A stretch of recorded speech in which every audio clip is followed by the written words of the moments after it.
Próximo ao mês das crianças, eu gostaria de fazer uma reflexão com vocês. Eu tenho recebido muitos pais agoniados no consultório com esse tanto de diagnóstico que as nossas crianças têm recebido. É TDAH, é TEA, TOD, todos os T's possíveis.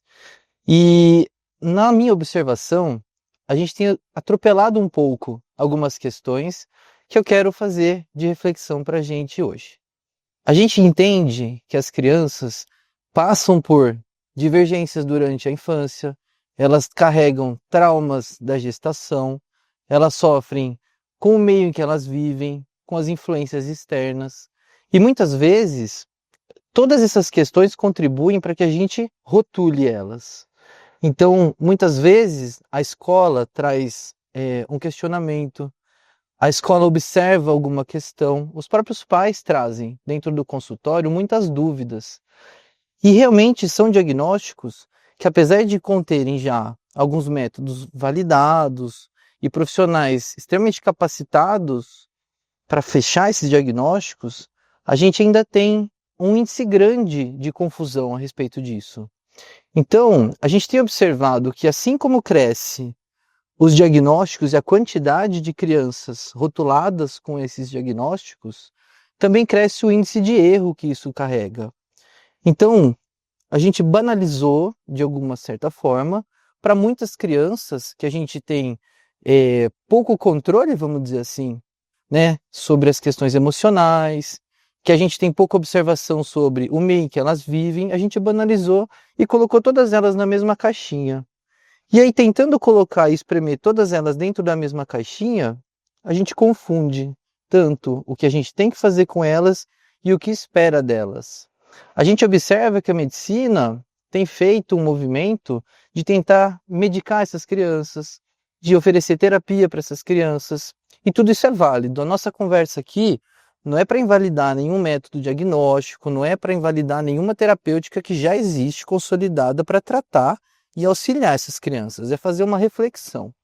Hoje a gente observa que nos últimos 10 anos, como exemplo, os números de crianças diagnosticadas com autismo praticamente dobraram.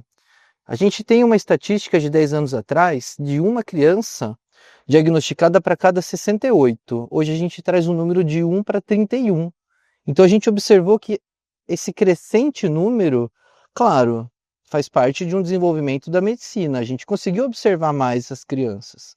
Mas também traz um número preocupante, onde a gente pode estar enquadrando crianças, de um modo geral, em situações em que elas não estão realmente enquadradas. A gente tem uma oportunidade de fazer essa reflexão, não só com esse tema, mas, por exemplo, como com o TDAH, para a gente olhar para as nossas crianças nesse período, né, próximo ao Dia das Crianças, e realmente ver a necessidade que elas têm. Por que eu estou comentando isso? Dentro do que eu trabalho, a gente observa que a gente não precisa de um título. Às vezes essa criança está sofrendo com a chegada de um irmão, sofrendo com a troca de escola, ela foi desafiada, ou ela está apresentando simplesmente um comportamento normal da fase de desenvolvimento que ela se encontra. E talvez pensar que nem todas precisem de medicação pode ser uma saída inteligente e interessante. Por quê? Se a gente colocar na ponta do lápis, existe uma balança entre o que o remédio pode ser útil e os efeitos colaterais que ele também tem. Então, considerando a nossa conversa de colocar todas essas crianças na mesma caixinha, uma boa parte delas vai sofrer muito mais com os efeitos colaterais das medicações do que com os benefícios dela. E nessa nossa discussão, eu quero trazer um convite.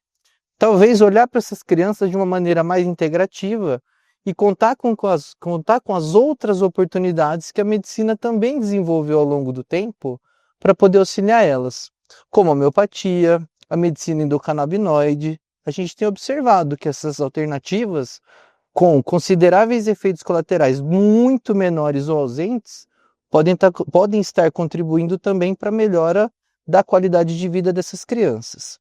Outro ponto que a gente observa hoje é o tanto e a quantidade de diagnósticos errados.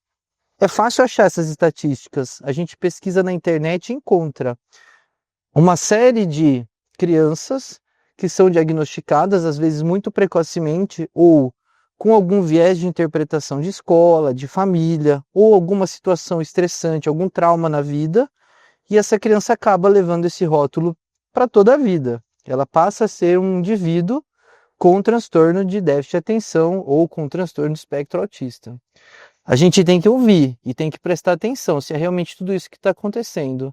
A proposta é parar e refletir e cuidar das nossas crianças para que a gente não faça um hiperdiagnóstico e acabe deixando passar situações que poderiam ser resolvidas com a terapia, com outras práticas de cuidado, com a observação de como está o nosso ambiente, ao invés de só medicar e esperar que o remédio faça um efeito milagroso no que a gente, como profissionais, como pais, como sociedade, tem errado e tem deixado de observar no crescimento das nossas crianças. É isso. Muito obrigado.